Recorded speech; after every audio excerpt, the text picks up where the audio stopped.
So today we are going to discuss management of post-operative wound infection. In the coming slides, we will go through the introduction, the definition, epidemiology, classification, pathogenesis, the risk factors involved, the microbiological organisms involved, and then we will go through the history, examination, investigation, and treatment, which covers the management portion, and then how to prevent it. So definition of it is that it is defined as infection present in any location along the surgical tract after a surgical procedure within 30 days of the procedure or up to 1 year after the procedure that has involved an implant. Incidence varies from center to center. About 2 to 5% develop surgical site infection in the US, accounting for about 3 lakh to 5 lakh patients per annum. But in our setup, in our country, this incidence is quite high. And it is the second most common type of hospital-associated infection. You can go through, you can see the statistics, it is quite much. And it is easily preventable thing. You can classify it on the basis of incision. It can involve the superficial skin and subcutaneous tissue and drape, which involves the fascia and the muscles, or you can classify it according to the organ or space involved, like it involves any part of the anatomy in the organs or spaces other than the incision which was opened or manipulated during surgery. The criteria of the above classification, each class is accompanied by at least one of the following. Like, how will you say that it is surgical site infection?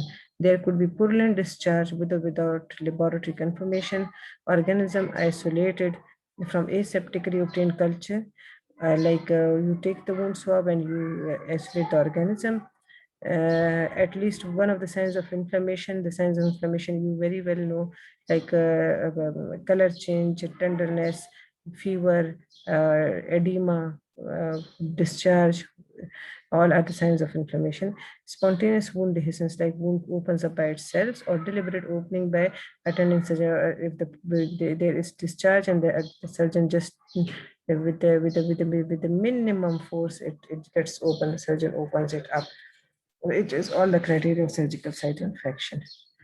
In pathogenesis, what leads to surgical site infection, the risk increases maybe by three factors: the bacterial dose, the virulence, and the impaired host resistance. And the formula is dose of bacterial contamination multiplied by its virulence by resistance of the host patient. The resistance is more, the risk is decreased. But if the bacterial dose is more or the virulence is high, there is increased risk of surgical site infection. So the risk factors includes general patient factors, the local factors, and the microbial factors. We'll go through one by one in detail. The patient factors include age. Elderly patients are more prone to surgical site infection. Malnutrition is another thing. Obesity is the single most major factor leading to surgical site infection.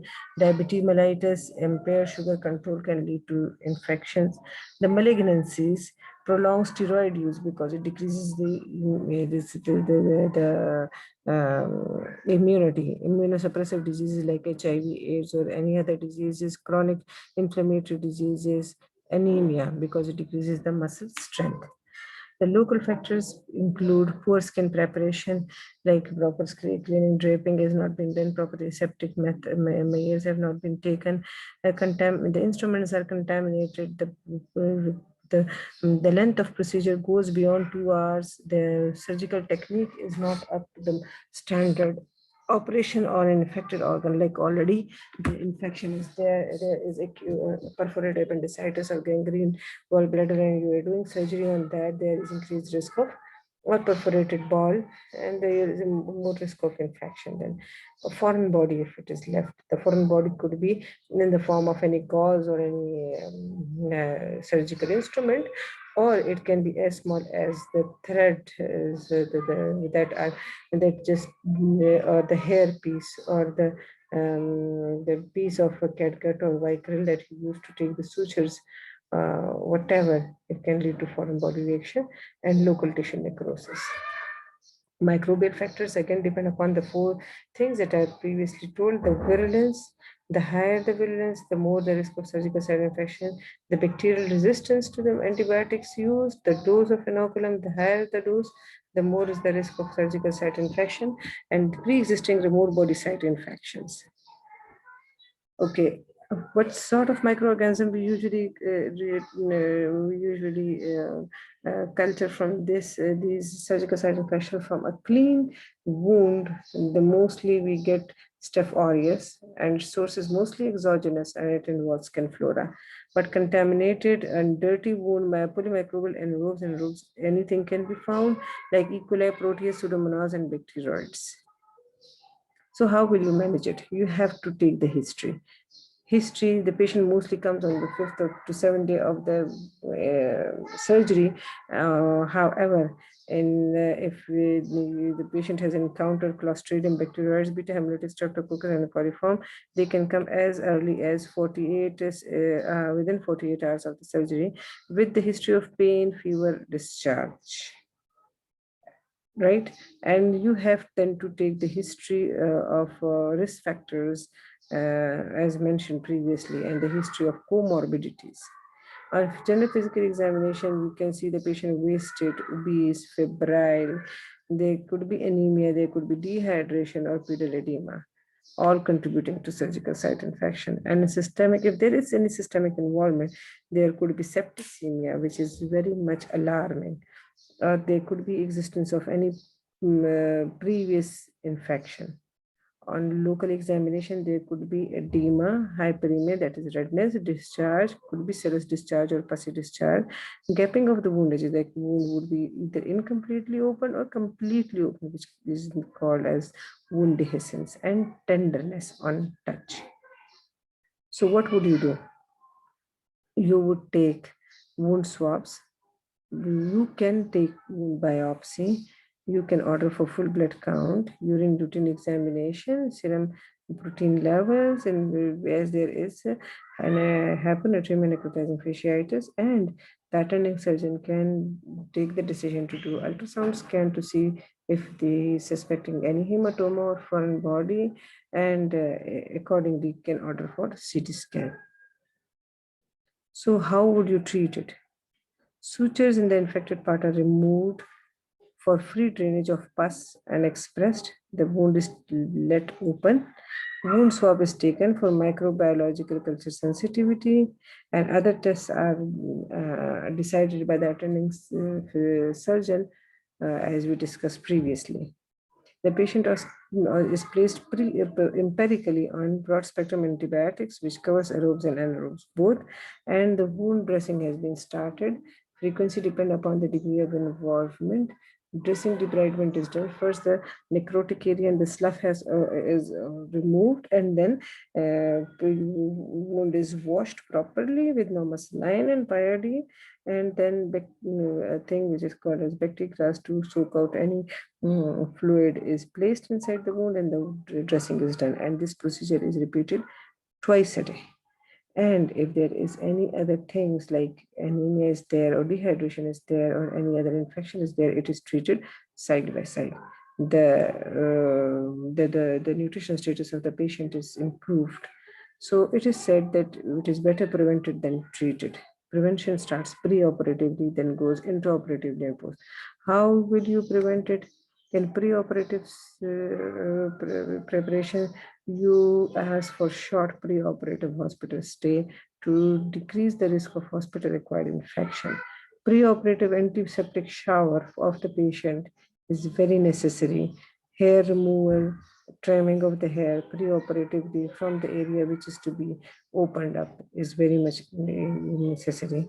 The bowel is prepared for prolonged surgeries, and surgeries where we have to go through the peritoneum. Like if you're going through surgery of a leg, you do not need to have bowel preparation. But if you are going for a surgery of the abdomen, you definitely need bowel preparation. And the surgeries where the risk of damage to the bowel is more, and the time is prolonged, like in staging the proteins or in manipulation of the gut, whatever. Preoperative antibiotics at the induction of anesthesia is given 30 minutes before the procedure started. The glucose should be controlled properly if the patient is diabetic.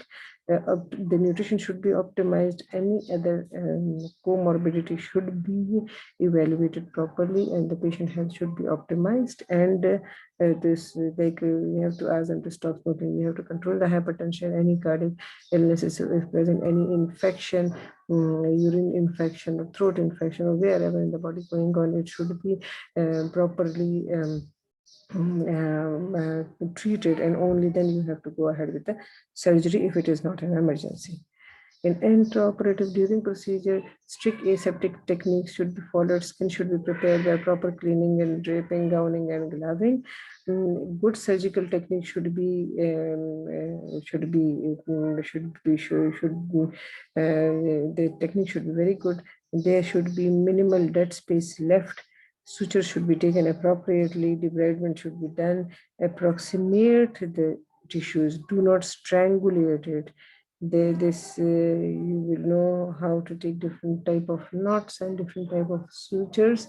In strangulation, it leads to tissue ischemia and necrosis. And if you have to place the drain is a foreign body. You have to justify the use of the drain. It has its own benefits and its own disadvantages, right? Delay primary closure when indicated. Okay, supplemental oxygen, adequate fluid, and resuscitation, if needed, should be given. Post-operatively, protect the wound for first 48 hours and then inspect. However, if the dressing is soaked, then change the dressing. Early enteral nutrition, like you have to ask the patient to walk around, to get mobilized, and to take good nutrition as soon as possible. If the patient is already diabetic, then the sugar should be monitored in the immediate post-operative period, and proper surveillance should be there, like proper follow-up program, when to call the patient, and when you call the patient back on 5th or 7th day, you have to properly inspect the wound, you have to take history, do examine, and then if there is any other infection, like at post-operative follow-up, we do investigate for urinary tract infection, and then we make sure that the blood HB levels are good, and the sugar, if the patient is diabetic, is well controlled, and everything, to ensure that the tissue healing will go on very properly. What complications it can lead to? It can lead to abscess formation. It can lead to septicemia, like when the infection spreads in the whole body. It can lead to a sinus tract formation, and it can lead to gangrene formation. It can lead to complete wound dehiscence and weak and ugly scar. All of these are the complications of surgical site infection. So to